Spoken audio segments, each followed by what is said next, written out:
ममता के 20 बागियों को लेकर ओम बिरला से भारी चूक हो गई है। देखिए, अभिषेक बनर्जी पूरे मामले को लेकर जो 20 सांसद हैं उनको जो है निरस्त करना, उनकी सदस्यता को खत्म करने की मांग को लेकर सुप्रीम कोर्ट गए हैं और सुप्रीम कोर्ट में अभी अभी सुप्रीम कोर्ट के जरिए बड़ा एक्शन हुआ है। इससे सवाल उठता है कि क्या ओम बिरला से भारी चूक हो गई थी। देखिए, लंबे समय से जो ममता बनर्जी के खाते में सूखा था वो अब लग रहा है कि पट गया है और बड़ी खुशखबरी ममता बनर्जी के खाते में आ रही है। देखिए, 20 बागी पर एक्शन हुआ है। सिर्फ बागियों पे एक्शन नहीं हुआ, ये एक्शन से ओम बिरला को के ऊपर भी सवाल खड़े होते हैं कि ओम बिरला से क्या भारी चूक हो गई थी। देखिए, बागियों पर सुप्रीम कोर्ट का एक्शन हुआ है और नोटिस जारी कर दिया गया है। तो अब सवाल उठता है कि क्या इन सभी सांसदों का, जो 20 सांसद है, उनकी सांसदी जाएगी। सोचे, जिन सांसदों ने कभी ममता बनर्जी के नाम और उनकी पार्टी के चुनाव चिन्ह के सहारे संसद का रास्ता तय किया, उन्होंने जनता के बीच जाकर कहा कि हम आपके लिए लड़ेंगे, आपकी आवाज संसद तक पहुंचाएंगे। आज उन्हीं सांसदों के सामने ऐसे सवाल खड़ा हो गया जिसका जवाब उनकी पूरी राजनीतिक पारी का भविष्य तय कर सकता है। सवाल सिर्फ इतना नहीं है कि ममता बनर्जी से बगावत क्यों हुई, सवाल उससे भी बड़ा है, क्या पार्टी से बगावत करके दूसरी राजनीतिक संगठन के साथ जाना इस सांसदों को भारी पड़ सकता है। क्या जिस सांसद की सदस्यता को ताकत समझकर ये नेता आगे बढ़े थे, उसी सदस्यता पर अब कानून की तलवार जो है वो लटक गई है। और सबसे बड़ा सवाल, क्या शाइनी घोष, यूसुफ पठान समेत उन 20 सांसदों की कुर्सी पर संकट मंडरा रहा है जिन्होंने टीएमसी से अलग होकर एनसीपीआई के साथ जाने का ऐलान किया? क्योंकि अब ममता सिर्फ बंगाल की राजनीति तक सीमित नहीं रही है, ममता पहुंच चुकी है सुप्रीम कोर्ट तक और कोर्ट ने इस पूरे विवाद में बागी सांसदों से जवाब मांगा है। यानी जिस बगावत को शायद कुछ सांसदों ने अपनी नई राजनीतिक पहचान बनाने का रास्ता समझा था, अब उसी फैसले की कानूनी जांच शुरू हो गई है। सुप्रीम कोर्ट ने बागियों को नोटिस जारी कर दिया है। अब बागी सांसदों को सिर्फ राजनीतिक सवालों का जवाब नहीं देना है, उन्हें यह भी बताना होगा कि आखिर पार्टी छोड़कर दूसरे राजनीतिक संगठन के साथ जाने का उनका कदम संविधान के दल बदल विरोधी प्रावधानों के दायरे में आता है या नहीं आता है। तो आखिर बंगाल में ऐसा क्या हुआ कि ममता की पार्टी के अंदर से ही इतने बड़े पैमाने पर बगावत हो गई? कौन कौन से बड़े नाम इस बगावत में शामिल है? अभिषेक बनर्जी सुप्रीम कोर्ट क्यों पहुंचे? लोकसभा अध्यक्ष ओम बिरला की भूमिका क्या है? और सबसे अहम, क्या सच में इन सांसदों की सदस्यता जा सकती है? आज की इस पूरी रिपोर्ट में आपको एक एक करके हर सवाल का जवाब बताएंगे, तो खबर को आखिर तक जरूर देखिए। नमस्कार, मैं दानिश सुनसार और आप देख रहे हैं पीआरवी। देखिए, सबसे पहले नजर डालते हैं हेडलाइंस पे जो इस वक्त टीवी से लेकर अखबारों में छाई हुई है। पहला हेडलाइंस, टीएमसी के बागियों को झटका, अभिषेक बनर्जी की याचिका पर एससी ने दिया नोटिस। दूसरी हेडलाइंस, शाइनी घोष, यूसुफ पठान समेत सारे बागियों पर एससी का एक्शन, जारी हो गया नोटिस। तीसरी हेडलाइन, टीएमसी की याचिका पर अयोग्यता के मामले में एससी ने 20 बागी सांसदों को नोटिस जारी किया। यानी पश्चिम बंगाल की राजनीति में टीएमसी के भीतर शुरू हुई बगावत अब सुप्रीम कोर्ट की चौखट तक पहुंच गई है। देखिए, तृणमूल कांग्रेस की याचिका पर अयोग्य के मामले में सुप्रीम कोर्ट ने आज सभी 20 बागी सांसदों के खिलाफ नोटिस जारी किया। इस मामले को में लोकसभा स्पीकर ओम बिरला की ओर से सॉलिसिटर जनरल पेश हुए थे। सुप्रीम कोर्ट में मामले की सुनवाई हो रही है। टीएमसी के 20 सांसदों के पार्टी बदलने के बाद उनकी सदस्यता खत्म करने की मांग वाली याचिका पर लोकसभा स्पीकर ओम बिरला ने अभी तक फैसला नहीं लिया। अभिषेक बनर्जी ने सुप्रीम कोर्ट में याचिका दायर कर मांग की कि लोकसभा स्पीकर दल विरोधी कानून के तहत इन सांसदों के खिलाफ दायर याचिका पर फैसला करे। आप जानते हैं, लेकिन अब तक फैसला हुआ नहीं। तारीख पे तारीख दी गई, मुलाकात पे मुलाकात जो है टीएमसी के तमाम सांसदों ने किया, लेकिन बिरला ने जो है उनकी सुनी नहीं। बिरला कोई फैसला नहीं सुने, जिसके बाद जो है कोर्ट का दरवाजा खटखटाना पड़ा और अब जो है कोर्ट ने बड़ी कार्रवाई कर दी। देखिए, सुप्रीम कोर्ट ने क्या कहा वो भी बताते हैं। सुप्रीम कोर्ट की पीठ ने बागी सांसदों से जवाब मांगा है। यानी अब जिन सांसदों ने टीएमसी से अलग होने और एनसीपीआई के साथ जाने का फैसला किया है, देखिए सबसे पहले आपको समझा दे,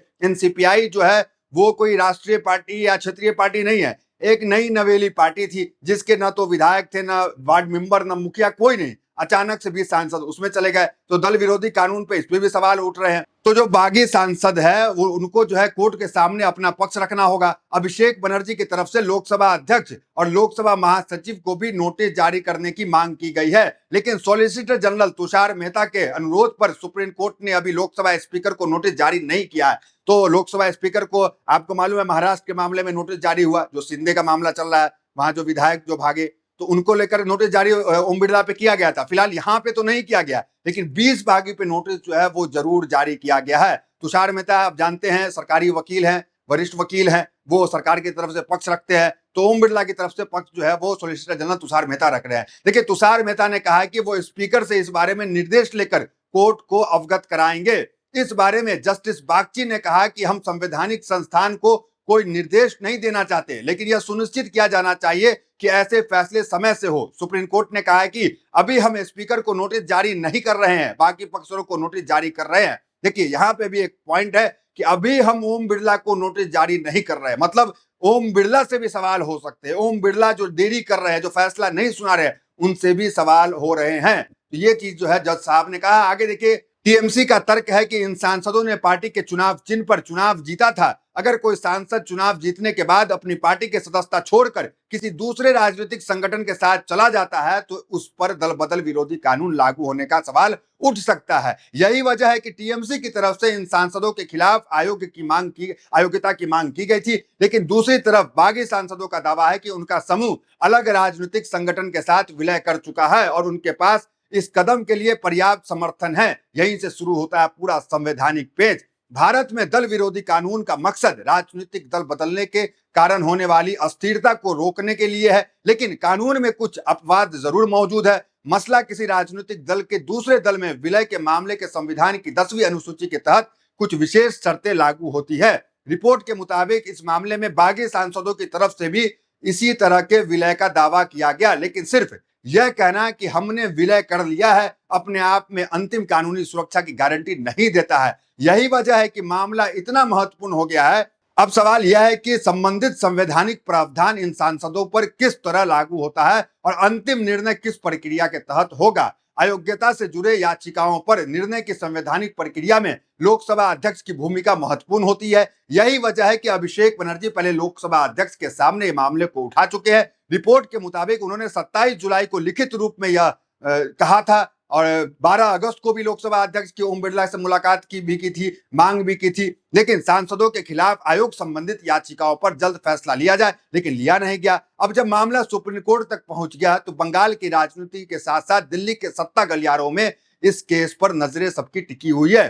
कौन कौन है बागी सांसद जिन पर तलवार लटक रहा है वे भी बताते हैं। बागियों में काकली घोष दस्तीदार, शताब्दी, बापी हलदार, सोहनी घोष, खलीकुर रहमान, अबू ताहिर खान, यूसुफ पठान, मितौली बागी, डॉक्टर शर्मिला सरकार, परसोन, जगदीश चंद्र बासुनिया, असित कुमार लाल, अरूप चक्रवर्ती, रचना बनर्जी, माला राय, कालदीप सोरेन, दीपक अधिकारी, जून मालिया और पर्थ भौमिक। इन नामों में अभिनेता से नेता बनी रचना बनर्जी, साइनी घोष और पूर्व क्रिकेटर यूसुफ पठान जैसे चर्चित चेहरे भी हैं। यानी जिस कदम का बागी नेता अपने नई शुरुआत समझ रहे थे, अब वो कदम उनके राजनीतिक भविष्य की सबसे बड़ी परीक्षा बन चुकी है। अब सबकी नजरें बागी सांसदों के जवाब पे है। सुप्रीम कोर्ट में उनका पक्ष सामने आएगा, उसके बाद अदालत इस पूरे मामले में आगे की प्रक्रिया तय करेगी। साथ ही लोकसभा अध्यक्ष के स्तर पर लंबित आयोग की कार्रवाई भी महत्वपूर्ण होगी। इसलिए आने वाले दिनों में 3 चीजें सबसे ज्यादा महत्वपूर्ण होगी। वो है, पहली, बागी सांसद अदालत से क्या जवाब देते हैं। दूसरा, दल बदल विरोधी कानून के तहत उनके विलय के दावे को किस तरह देखा जाता है। और तीसरा, लोकसभा अध्यक्ष इस मामले में आगे क्या कदम उठाते हैं, क्योंकि अध्यक्ष अगर कदम नहीं उठाते हैं तो उनके ऊपर भी नोटिस आ सकता है। इस तरह का हमने आपको बताया कि जस्टिस बागची ने यह भी कहा था। फिलहाल इतना तय है कि ममता बनर्जी से बगावत करने वाले इन सांसदों के सामने अब सबसे बड़ी राजनीतिक नहीं बल्कि कानूनी परीक्षा खड़ी हो गई है। जिस पहचान को मजबूत करने के लिए उन्होंने पार्टी से अलग रास्ता चुना, उसी रास्ते पर अब संविधान और संसद के नियम की कसौटी सामने आ गई है। सुप्रीम कोर्ट के नोटिस ने बागियों को बड़ा झटका दे दिया है और अगर आगे की कानूनी प्रक्रिया में इन सांसदों के खिलाफ फैसला जाता है तो इसका असर सिर्फ उनके सांसद की सदस्यता पर नहीं होता है, बल्कि बंगाल की पूरी राजनीति के समीकरण पर पड़ सकता है। अब देखना यह है कि बागियों की बगावत बनेगी नई राजनीतिक पहचान, या फिर यही बगावत उनके सांसद पद के लिए सबसे बड़ा संकट साबित हो सकता है। फिलहाल गेंद अदालत और संवैधानिक प्रक्रिया के पाले में है, और इस पूरे मामले में अगला कदम क्या होता है, इसे पूरे देश की इस पे नजर बनी हुई है। आपको क्या लगता है, क्या बागियों की सदस्यता जो है वो रद्द होनी चाहिए? अपनी राय कमेंट में जरूर